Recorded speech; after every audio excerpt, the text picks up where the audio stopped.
В целом ситуация на дорогах стабильная. Сотрудниками ГИБДД была проведена статистика с 1 января по 11 мая. За этот период произошло 53 ДТП, 17 погибших и 80 раненых. В прошлом году цифры были на порядок выше. Акцентирую внимание на участках автодорог, которые являются опасными.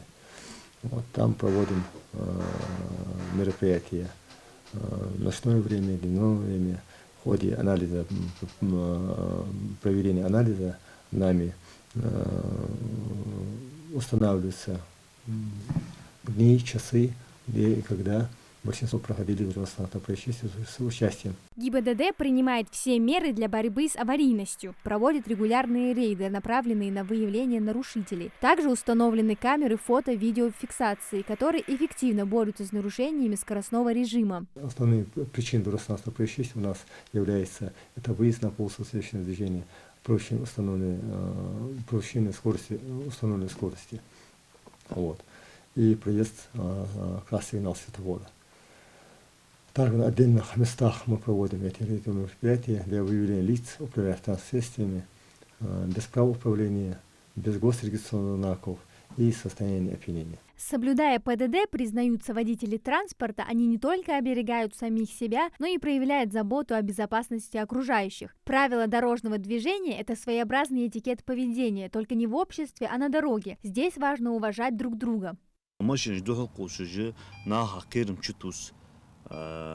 نه حق دوادو أصبح عندوش دال قد عياز دتسن ماشين دوح قصر يواتش سكورس لير خرسة بقو يواتش ده قاستا بوسب ناخ غوك أجدل دوش خل بيس قاستا باقي ناخ دا سخ ولا واش قل تصور بلنسي وح ويش قل كز نق لور بيجي نق بوسب ناخ يقرب نق تملو правил лорьез. Тише едешь, дальше будешь, как говорится. Вот в любом случае скорость надо соблюдать.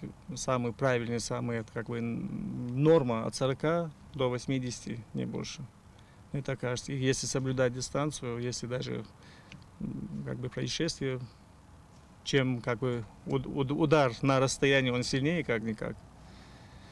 Скорость, наверное, соблюдать.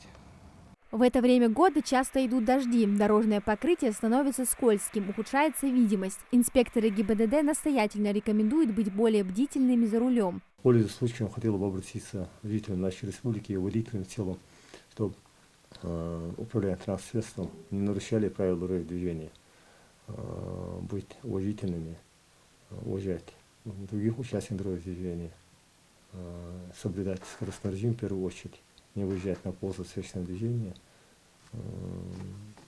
соблюдать закон и правила дорожного движения.